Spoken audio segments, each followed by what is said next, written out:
districts, and graduation next week. So Right. It's gonna get annoying. some kind of awards and mass today. So, Yeah. Oh, yeah. Well, he's probably actually done. Besides, he's got some like Finals. some Okay. finals. You know, AP statistics, and he did a paper in history. So he's actually doing more than he normally does. yeah.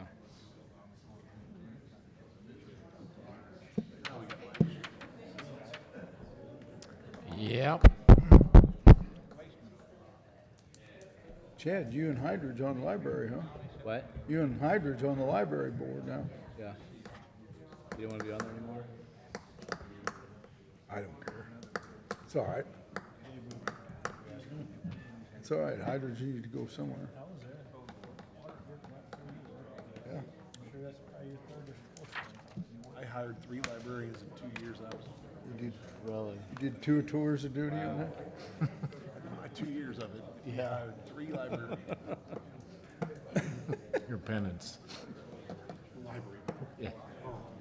Wow. For a couple of years, it was tough. Yeah. I do remember that. There we go. Don't even tell me about Ready? the card. I didn't realize you were on. You gotta wait until you get Gotta the wait city till we clerk. get Sherry. I can go ahead and introduce. Council workshop meeting, Monday, May 6, 2024, 6 p.m. I know, I'm telling you. I'm always ready. You want to do roll call? No, you can do that. Bayer. Here. Briggs. Here. Coulter. Here. Hydrich. Holtmeyer. Here. Patkey. Here. Reed. Here. Wessels. Here. Please rise for Pledge of Allegiance. I pledge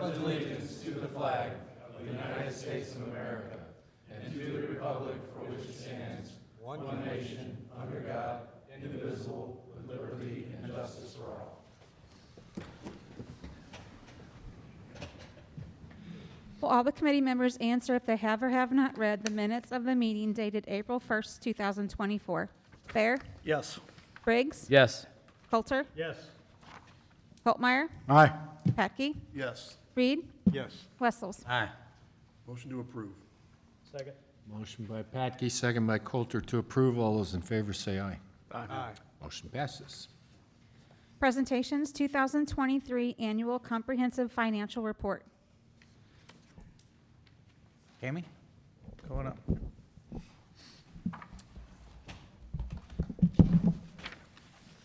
Hello, my name's Tammy Alsop. I'm the lead auditor on the audit for the City of Washington.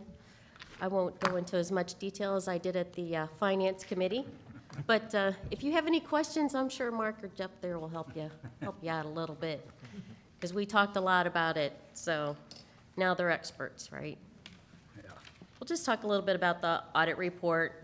You have the big financial report. It was a annual comprehensive financial report, and the city did receive a certificate of achievement on the financial statements last year, and they were submitted again this year for an award too. So hopefully, and it normally takes a while for that to come back, but I wouldn't anticipate us not to get it. So that's a good award to kind of keep getting year after year. I think it does help with the bond ratings and things like that. We do have the our audit report. We have the independent auditor's report, that's our report. We have an unmodified opinion. That's the highest form of assurance an entity can receive on their financial statements, so that's a very good opinion. You always want to look for that in financial statements.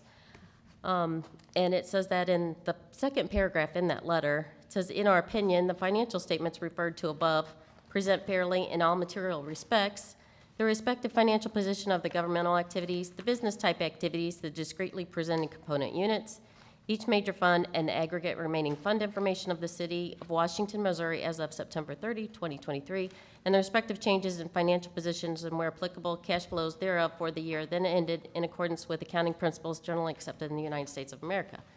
So that's an unmodified opinion. So that's what you want to look for. I'm not going to go through these financial statements exactly page per page, so that's why I didn't give you a separate booklet to go through. I know you have a lot of important things to go through. I do like to talk about the MD&A just a little bit. The MD&A, of course, that's a short synopsis of what happened at the city during the year. It starts out with the government-wide financial statements, such as the city was on the full accrual basis for everything, so it includes all your infrastructure and all the debt of the city. Then on the, it also includes the business type activities, and they're on a separate financial part. They're in the business type activities, so that's the water, sewer, and solid waste funds. Everything's doing very good for those. I would like to talk about the general fund, because that's the fund that you normally look at whenever you're looking at the financial statements. So you have a target fund balance policy that you want to have the fund balance at least equal to 15% of the operating expenditures. And the city did maintain that. They were really above that. This year, the 15% of operating expenditures, which excludes the debt and the capital outlay, would be $2 million. And the unassigned fund balance for the city as of September 30th was $4.3 million. So it's almost double. It's almost double that amount. So that's very good. That's what you want to keep looking at. You still have some ARPA money to use this year, or 2024 year. You did have a single audit this year. There was no problems, no compliance problems with that. We did issue a separate report, and that is in a little report that you should have. You did spend $2.1 million this year in federal awards. So, and of that amount, 1.3 million was in ARPA-related money. So that was the major program, and there were no compliance findings or any problems with that when we were doing the audit. I think everything looks good for the city. The debt, the city's paying down their debt like they're supposed to. We didn't have to, this year we were supposed to implement the SPIDAs, which is the subscription-based information technology arrangements. And the city, luckily, we didn't have to do that because they were immaterial to the city for this year. So that was a new GASB, and hopefully they're kind of done with those big GASBs. 87 was a big one, 96 was a big one for the SPIDAs. The next one that's coming up won't be as big of one, but, and they're in here, just tells you a little bit about it, but they're not as big as what we've been having with the leases and the SPIDAs. So hopefully it'll be a little bit easier next year for any kind of changes in that, because it's going to be accounting changes of errors, and then compensated absences would be in 25. So it's not a big change for those disclosures. We do still have a net pension asset instead of a liability, so hopefully that will mean that our loggers percentage that the city has to pay will be lower for the next fiscal year. So that's good. You do have a lot of statistical information in here. The component units, I don't think I said this at the Finance Committee, the component units for the city is the library and the Phoenix Center SID. I don't think I said that before, but that's where they are in the financial statements. They're under what we call component units of the city. The last part of the financial statements is 10-year statistical information. That is some really fun information to look at, to see where the city's been, see where they were a long time ago, and how they went from 51 million to 97 million and what happened. So I think that's very interesting. We didn't have any problems with the audit.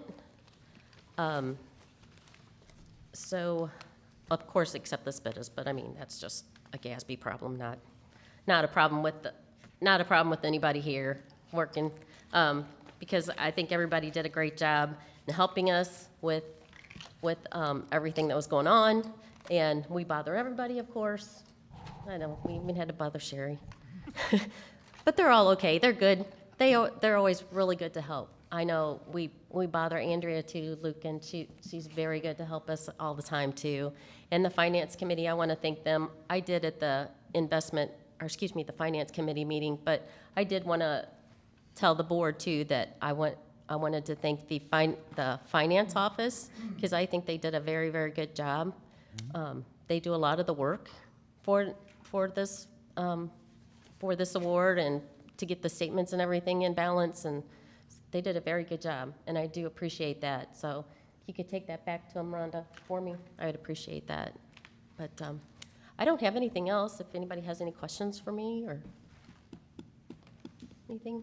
Tammy, you mentioned that at the Finance Committee, you mentioned also which side, I know it's a side kind of thing as far as responsibility goes, but you did mention that the TIFs, the various TIFs, were in good shape, along with the Phoenix CID. Those were a couple, maybe not side, but to me, they're a little bit separate, and so we look at them. They are.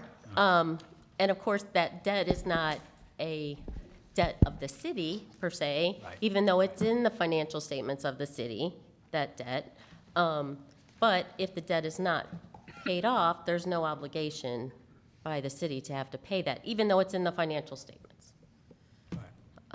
Is that what you were wanting me to say, Mark? Yeah, Is that- but there's just the fact that they're in good shape, in spite of that fact. That we Oh, yeah, don't worry about 'em. Yes. Right, I'm sorry. I think with everything that's coming back, you know, the sales tax is coming back and things like that, I don't think it'll be that much of a problem to pay them off.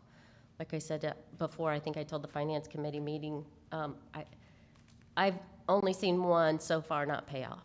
And that was in a small area, and it wasn't a good area, so. But I don't think they're gonna have any problems paying these off, because I know the bondholders, of course, they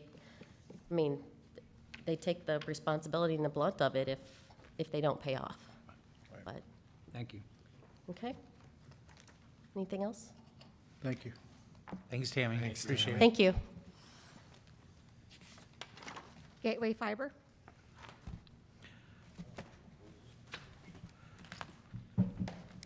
Good evening, Mr. Mayor, members of the council. Derek Leffert, Head of Government Affairs for Gateway Fiber. Appreciate the opportunity to be here with you guys again. Just to kind of update you guys on kind of where we're at, answer any questions that you might have. And I think the intent is for us to kind of show up at least on a quarterly basis, if not more so, until the project is done, just to make sure that everybody's in tune with what's going on and answer any questions and address any issues that might pop up. So just to give you an idea kind of where we're at on our status, phase 1 and 2 of our status, we're about 90% complete. That means that we've got about 3,200 or so passings, which is a home or a business that we've gone past. About 90% done there. We've got about 750 left in the phase 1 and 2 to construct. But the remainder of that phase 1 and 2 is pretty well done, with some splicing that needs to happen in some of the neighborhoods that we're in. There's phase 3 that is pending. That's going to be about 1,300 to 1,500 passings in total. And that, I'm not sure when that's slated to begin, but I think that's in engineering at this point, and we'll be starting probably as soon as we can get that fully engineered, and then get that permitted as soon as we're done with phase 1 and 2. So that should be forthcoming here, and probably in the next quarter, I would say. I know that we've got some challenges as far as the right-of-way is concerned downtown. I think we've kind of pulled back on some of the areas we intended to build because there's some challenges with the right-of-way. Happy to specifically identify those areas for you if you have specific questions about that. But I know that we had initially intended on building some of the area, and then because of the limitations on the right-of-way, that created an issue for us, so we're reconsidering that. I do know that we've had some complaints from a couple of folks related to restoration. I believe the overwhelming majority of those were within a couple of different neighborhoods, where we have one contractor that started in early March, that has not met our standards, and we have terminated those individuals. So they are in the process. They're not going to be doing any more construction. They're just in the process of cleaning up what they started, and then we're going to give that over to a different contractor. But those individuals, I know we had some issues with some restoration as far as the yards were concerned, and I also know that there was an issue maybe with the machines were outside the right-of-way in a couple different occasions. So, recognizing that they're not meeting our standards, and so we're moving them on, and hopefully that won't be an issue moving forward. Cores, I know there's still a couple of core issues pending right now. Those are in the process of getting resolved. And then I did want to let you know, as far as just the restoration process for us, whenever we receive a complaint about a restoration, we try to get that assigned within a day. Our goal is to have that completely resolved and taken care of with a maximum of 5 days. More so, we're angling for three days complete restoration. But there are circumstances and situations where that may not be feasible.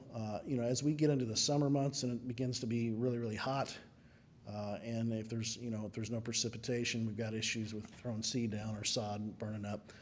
So we may have to make some modifications there. But by and large, our intent is anytime we receive a complaint to have that taken care of within a few days of that actually coming in.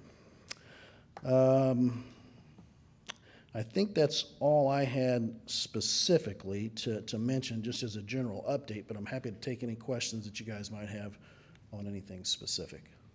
Yeah, Bob, since they're redoing Third Street, is there any way you can get with before they backfill their sidewalks and stuff, can you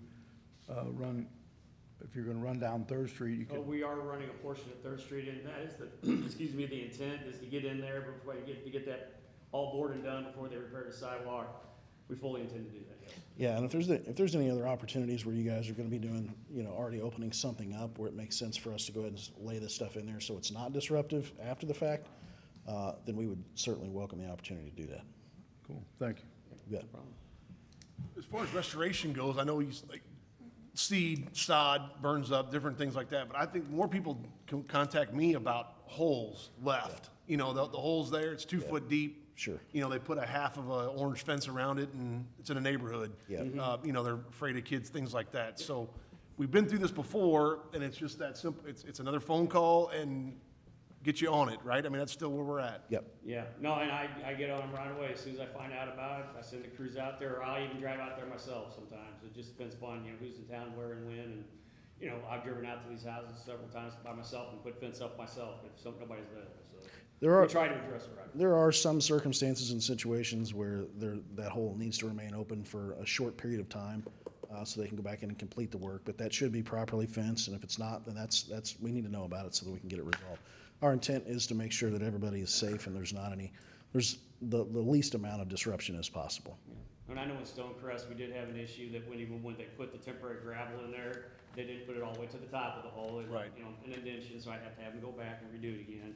And so anytime I hear about it or I see it as I drive through the subdivision, I immediately on it. We try to take care of it right away, so. So is there a chain of phone calls? I mean, are they calling City Hall? Are we telling residents? Call your Rick. number directly? Call Rick. They want to call direct. Yeah, Yeah. I mean, I gave a bunch of business cards the last time I was here. And Yeah. Gina and Charles both have my phone number. Right. They can give it out to them, the residents directly, and I'll be more than happy to take care of it. Can you Or give- they can call the office up in Wright City and put it in. Okay. Anytime I've called Rick, he got right on it, every time. I Yeah, agree. there's also there's a complaint process on our website that citizens are welcome to do that. That actually creates a ticket for us, and then that ticket gets assigned to wherever area it's at, and then that's how we kind of track that process. Unfortunately, usually I get the phone call and then it's like, hey, call them. And then if you didn't follow through, you know what I mean? So Well, I you're in that understand. chain. So I've talked to Dwayne directly. Mr. Wessel's here. I talked to him about his neighbor a little bit ago, so they've called me directly too. And that's can we fine. share that number now? What's that? Will you share your number now? Get Yes. more card. Yeah, 314. Okay? 803-5424. Thank you. And I appreciate you. That one's been, he's been Yeah, after me so much. He had a right to be upset. He did. But you came out, he called me back and he said you came out and walked around the yard with him and pointed things out, so Yeah, no, we're gonna get. he's some- happy for a while. In fact, I just got his invoice for his dog fence, so we're gonna get him Yes. paid on that too. So. So my next question is, you've been in front of my house. And people have said this already, the box is there, it's a pass, you've been there. How do you get it?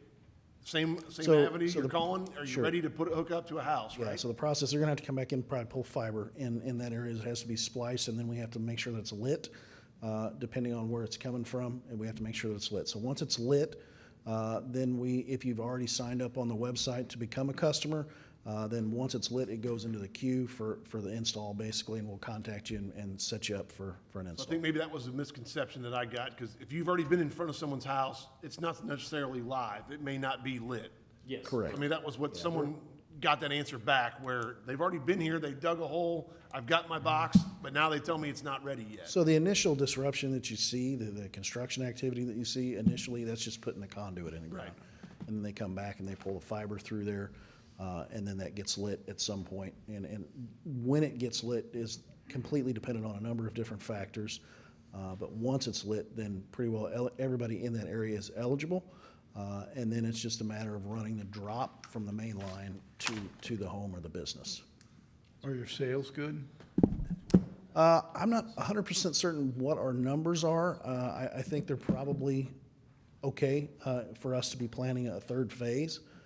I expect that number to probably go up as time goes on. But you know, we're here. We're invested in the community. We want to make sure that we're a good partner for you guys. And so, you know, anything that we can do to, you know, make that happen, obviously, we're willing to do. Once you're lit up, once you're live, what do you do? What are they gonna do from that pull box back to the house? You're gonna have to run a little bit of fiber back to the Yeah, individual house? Yep, they'll run a small fiber line. Just so I can explain it to them. Sure. Yeah, they'll run us, and there's actually, we've got a great video on our website that describes the construction process in detail, from the time we submit the one-call tickets to the time we actually connect it up. It's about a 3 to 4 minute long video, and I would strongly encourage you guys to take a look at it, because it's very instructive on how we do things. Okay. So, yeah, it's basically just a drop that runs from the pedestal to a device on the side of your house. Then the install team comes in. We've got some great installers that come in, and they hook you up, usually within a few days of you calling. Now, and a lot of times what we've been doing lately is I know they've been doing temp drops where they'll just literally go ahead and drop it across the yard, make it live, and then send the crew back in a few days later to actually bury it. And that way it's down below. Yeah. Cool. So it's a direct bury thing. Yeah. Well, we haven't been without some issues, but I applaud you guys for coming here and doing this. You're not skipping and gone. And that, you laugh, but that happens. So, Yeah, no, I know. No, I know you mean well when you're here to do this. Yeah. So, No, I can't run away. I live here. take the phone calls and continue, and it'll be all right. we appreciate that. We do recognize and realize that there's always gonna be some complaints. Anytime you're doing something like this, it's gonna be disruptive. We understand that, and our intent is to minimize that. I will tell you that one of the things that we're taking a look at, I know we had a couple of communication issues with one of our contractors to a resident. We're taking a hard look at how those contractors communicate, and we'll be visiting with them and talking to them and training them on kind of communications with those individuals, because those are the frontline people that are out there doing the work. I've seen numerous different names on side of trucks, numerous contractors, so I'm sure you've had your headaches, share of headaches. Well, yeah, and that, you know, that's, that speaks to probably kind of who we are as an organization and a company, because if we get somebody in that doesn't meet our standards, we're not just gonna continue to utilize them. We're gonna make sure that we find the right people to do the job, and if we have contractors in here that are doing the right things, then we're gonna keep them here. And so we've had some challenges, don't get me wrong, we've had some challenges, but by and large, I think we're on the right path. All right, Other questions, guys? Thank you, guys. thank you, Thank you. appreciate it. Appreciate it, guys. Report of department heads, Administration Department, main stage roof. Okay, you've got some information in front of you tonight. Back on March 4th at the workshop meeting, the council requested the staff go ahead and move forward with soliciting bids for the main stage roof. And I'll go over some of the funding that we identified at that meeting back on March the 4th. You had approximately, we had $482,206.25 that was increased back in '21. Due to capital improvement sales tax meeting committee and discussing the projects or whatever, they made a recommendation to also move $220,000 of those funds that were to replace the Northgate bathrooms and the motocross, the lights. That was not going to be enough, but that was what was set aside for that. But to go ahead and forego that at this time and add that to the 482,206, and then in addition, add the check that we received back from the chamber in the amount of $52,629 from the performance of the fair. So the total that we had, the new commitment amount at that time, back in March, was $754,835.97. So we opened bids on April the 25th, and we had two bidders. A base bid, and the base bid includes everything. The alternate items were deducts if we chose to go ahead and remove some items. But we had two contractors submit bids, SCE Inc. and CV Contractors. SCE gave a base bid of $1,049,145.80. CV Contractors gave a bid of $1,060,000 even. And to remove those alternate items, does everybody understand the alternate items now, pretty much? Yeah. Okay, all right, I don't want to have to go over that. So, in short, based upon if you went with, and then you also have a letter from Cochrane, and Joe's here tonight in case you have any questions. Joe McGowan from Cochrane is here.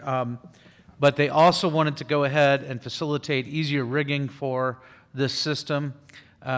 They talked with the low bidder, SCE, and they also had a price to go ahead and add to that bid of, for the steel rigging plates of $11,900. This makes it easier for rigging for the lights, speakers, any of that stuff that's on there. And so with that, you would increase that amount from the $1,049,145.80 plus the $11,900 is $1,061,045.80, leaving you with a shortfall of exactly $306,209.83.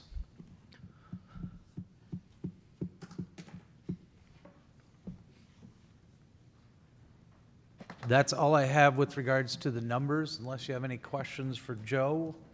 Also, the SCE Inc. Cowboys here from the parent low bid and the recommended low bid.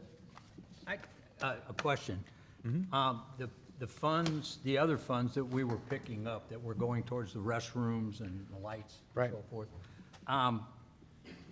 You know, and I understand that the eventual plans are for a building that encompasses more than restrooms.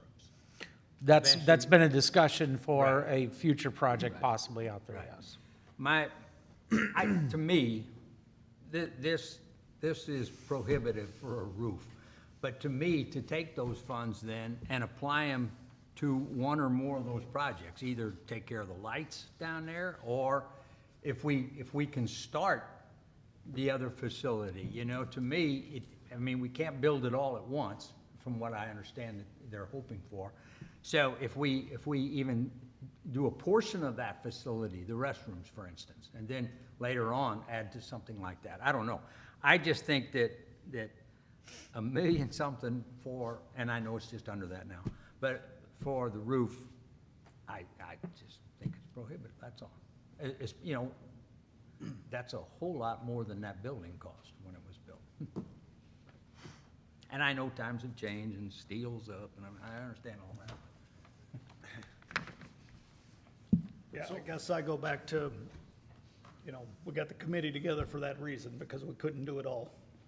And when the committee got back together, the discussion was, this is what they suggested, is where we're at. So you build half a roof and you build half a bathroom, and you go back and say, boy, we're gonna need, you know, some more help here the next time we vote on a half-cent capital improvement tax.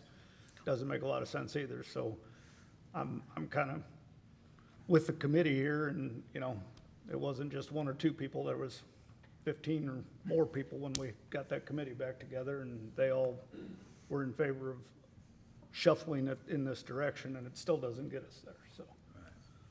Well, and I think that made a good point to Councilman Barry and myself, that asked for the committee to get back together for that reason, so it wasn't my word against yours, you know what I mean, or anything like that. It was a committee as a whole that gave their opinion and gave that, you know, synopsis at that time. And it was more of, you know, get it where it's at. We gotta go back out to bid to know where we're at. Otherwise, we're guessing, and it doesn't work that way. So, my question for Joe or for Cowboy is the fact that, the alternate bids to eliminate the overhead doors, minus 125. If we do that later, are we talking another, add 125, or are we talking add double that? It's gonna be hard to get back in there if we take it out one time? Can we, Joe, if you can come up. I just want to make a good decision on whether we take it out or not take it out. If it's going to be double that cost to put it back in later, is that what we need to do? It's always cheaper while they're there. Right. Let's just take inflation out of it, because obviously a year from now, it'll be more expensive, as we found out with bidding this building 3 years later. We bid it in 2021, right, was the roof? 21. And it went up $100,000, somewhere in that range, right, since then? So, but taking inflation out of it, let's say we decided not to do the doors right now, and then next month we decided to do them, you're gonna pay a little bit more than the 125 because it's a small project, and you're gonna get a larger fee from a contractor to do that. Gotta relocate. Is it a significant cost higher? I mean, I can't answer that, but it's, you know, it's gonna be more than 2% higher, but I don't know that it would be more than 20%. 15% higher, so, Yeah. yeah. Right. Yeah. I understand. It's a small project, so it helps to have you get economy of scale when you're doing the project all at once. Again, I know we're looking to try to cut as many dollars as possible, but I also don't want to cut something that you need to be on there and then Right, feel bad about it later. That's all, that's kind of where I was getting at, so. right. Yeah, and that's a big part of the project. That's 10% of the project. It's Right. Or more than 10%. And again, I know we alternate it because of the price, to try to keep the price down. I get that, but. Right. Maybe it's necessary, but thank you. Okay. That answers that. I think if, you know, if we're gonna build a roof over there eventually, if we keep putting it off, it's gonna keep getting more expensive. I think we need to move forward with this if we could possibly, because of the cost, you know, inflation and everything's gonna, thing might double in 2 years. You don't know what steel's gonna do, and then where we're at, you know, oh, we should have did this, you know, but that's my opinion. I think we should do it, just do it all. So you're gonna cover the 300,000 that we're short? No. I work for the church. But to that point, I think there's avenues for that $300,000. There's different opportunities.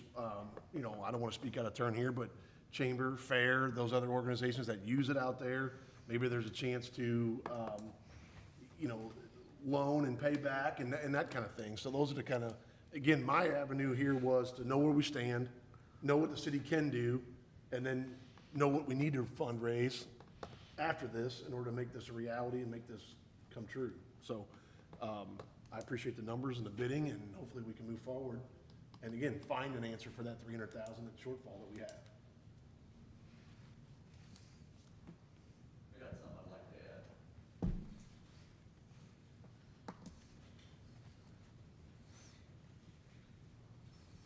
Since I already know everybody here, you probably already all know this, but for 13 years, I was the operations manager for Professional Bull Riders Tour, and I produced big, large events in every dome stadium in the United States at one time or another.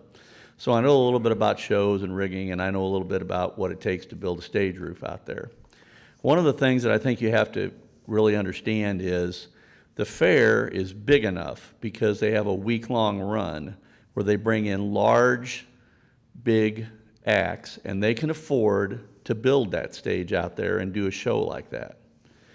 If you wanted, let's say a promoter wanted to come in and do a show one weekend, a one-off deal doesn't justify building a big, huge stage roof. And as when Darren and I were talking, I explained the cost of that stuff is going up exponentially because they've incited new rules into wind stability and other things.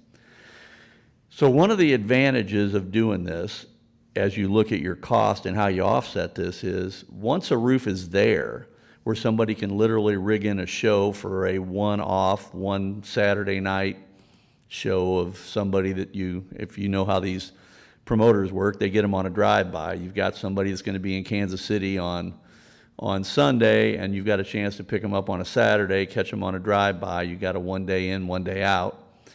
You know, those are one of the advantages, I think, to having the roof there. I think you'll find it being utilized way more than it is now because of the fact that cost is exponentially prohibitive for a one-off deal. The fair can afford it, but not much of anybody else can.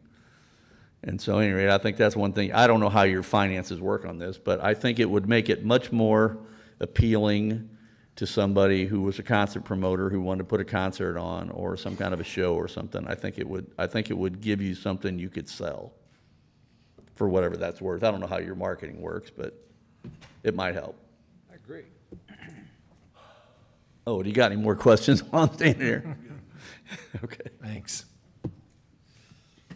Other comments? Here he comes. Discussion? Steve Selentrup, 2317 East Fifth Street, Washington, Missouri, 63090. I'm sure you all know me. Oh, yeah. But I want to talk a little bit about the doors. I know you guys are having questions about them doors. I've built 30 years now. I've been building that roof for the park and for the fair, and we've had a couple different incidents where, like Oreo Speedwagon for one, we didn't have the left side covered of the stage, and we had that 60-mile-an-hour winds come in that night, and we almost lost everything. We had guys on stage holding down what we could. And if you don't do the doors, I'm just saying it could create a problem like it did then. That's a safety factor. It's not a luxury. And I know how it works. You guys are robbing Peter to pay Paul to get a lot of these projects done. One for an example is the airport. I know what that went for and what was bid at. I know you're working hard to make this work, but everybody in the community is gonna, they're gonna better from this. And I think the safety of the people on the grounds is worth it putting them doors on. Do we have a picture of what that is and not? I don't have it with me, but Joe, I don't know if, put you on the spot, I don't know if you brought anything? They're major, just large garage doors on the west side of the stage is what we're talking about. And if we don't do it, it'll be an opening, is that right? Correct. I do have a drawing of both if you want to see it, but it's right here. I don't have it. That'd be great. We haven't been, yeah.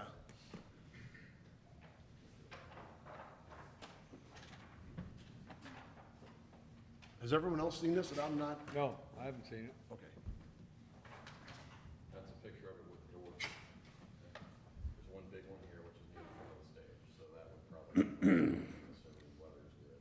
So that was my question. This one is more for loading, so there's two large doors. They're 20-foot wide doors. But if we go with the alternate and do not do the doors, it's open. And now we have a wind tunnel where the wind comes through. Okay, that was my question. It's not a solid wall then, because obviously you gotta have equipment get in and out. If we don't do the doors, you've now created a wind tunnel. To your point, Steve, of a safety issue. Okay. Thanks, Joe. Yep. And I'd like to add one more thing. I know that, Mark, you had talked about, not doing the bathrooms on the north end and the lights on motorsports. I know that the cost of living, inflation, we know that's happening. And what are we in our fourth year in this, Darren? Fifth year? Of what? Of The tax? Yeah. Oh, sorry, 6. And there's a lot more to do. We know that everything is not going to get done. And we're probably going to have to take some of the things on the list and add them to 2028. So I know it's wants and needs, but when it comes to the safety of the people, I really think that this needs to get done. Thank you.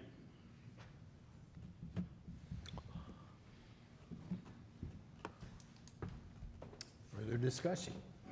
Here's what I can throw out as a suggestion, if you'd like. What we could do is we can meet with, there's several representatives from the chamber here.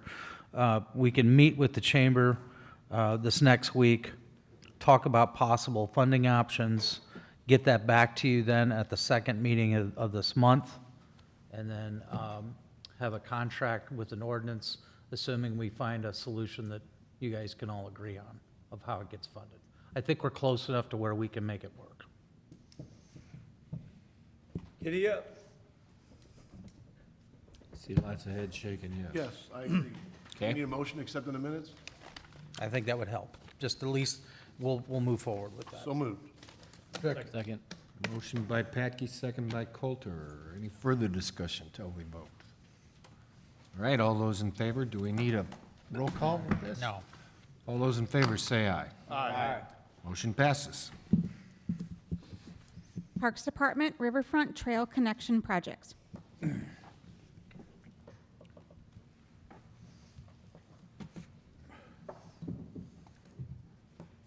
Evening, Council. In your packet tonight is a contract for Cochran Engineering to design the Riverfront Trail connection. And so if you recall, I've been working on this for 2 or 3 years now. First year, we applied for the grant, we didn't get it. The second year, this past year, we applied for the grant and we received it. There's been lots of paperwork dealing with DNR, trying to get to this point. Throughout the process, we had a public engagement meeting back in February of 2023. It was suggested by the Grant Review Board. They liked the overall concept or site plan that you see here, but they wanted to make sure there was some public input from it. And coming out of that public meeting, before we had to apply, the grant was due sometime in February, towards the end of February that month. Initially, you'll see on the site plan there, the trail wraps around the Flag Plaza and then in front of the large pavilion. And initially, we had it running that whole hillside of the park straight over to the East Trail. And there was a number of people in the public meeting that asked if we could run the trail. They wanted to kind of keep, they knew the playground was coming and they liked that quieter section of the park over there, so they asked if we could run, like, kind of connect it, run it back over towards the restroom there, and then back out to the East Trail there. So with this project, we received a grant. We got the max funding for the grant, it was $250,000. The city's portion would be $172,950. And so the grant, or the project will correct a number of issues going on now in the park with trail users. There's ADA issues in front of the Flag Plaza. We had a lady who, when I first applied for the grant, a couple years ago, right before I applied for it, she had sent me a picture and she was coming from the East Trail trying to get to the West Trail, and she was trying to stop there at Lafayette in front of the Flag Plaza, and that's a pretty decent decline to the street, and she hit the brakes but couldn't stop, and she wound up flying over handlebars out into the street. So that would correct the entrance to the Waterworks lot, correct some ADA issues there at the trail in front of the Flag Plaza, repave the Waterworks parking lot, which is badly needed, routes the trail, gets rid of, in the middle of the park there, you'll see some red concrete that's X'd out there. It gets rid of some unnecessary concrete there. Runs the trail over by the large pavilion. There would be a barrier in front of the pavilion that would keep people, kids, any adults, from wandering out onto the trail just randomly. There would be one opening, kind of like a door opening towards the end of that pavilion, that would funnel people out of the pavilion if they needed to get on the trail, but you couldn't just get up from your picnic table and just walk straight out. You'd be funneled to one end of the pavilion or the other.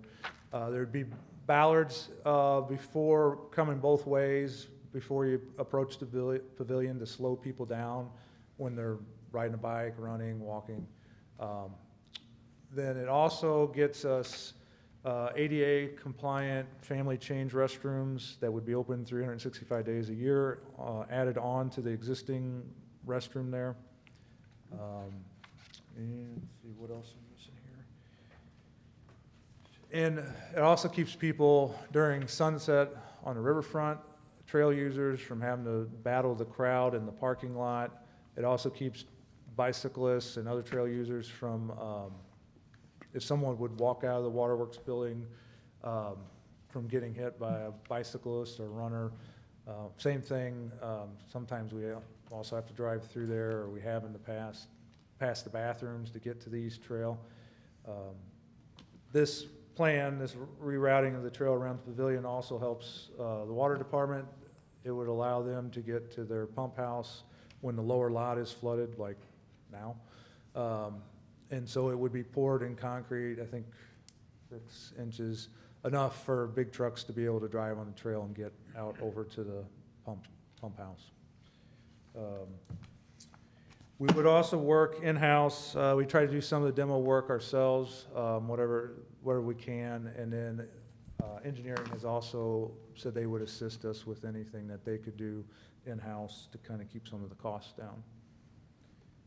Timeline would be October, November of this year to start, and then hopefully be finished by the first sunset on the riverfront in April of 2025.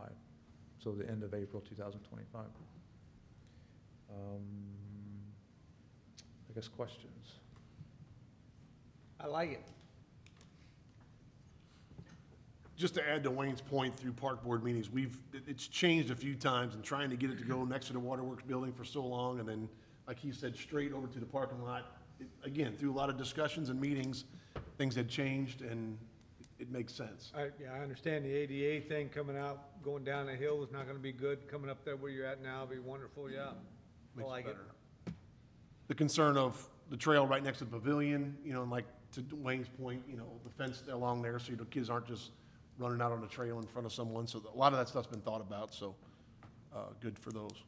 Wayne, on that, on your letter, you mentioned that the city's funding will be coming from the transportation center, or is it capital improvement? It's in the transportation fund now. Transportation? Okay. And I have one other question. This proposal from Cochran for the 38, is that included in that part of the budget that we are already covering? Yes, the 38,000 was included in All right. that. and Okay. That's the same amount that was in the grant. All right, thank you.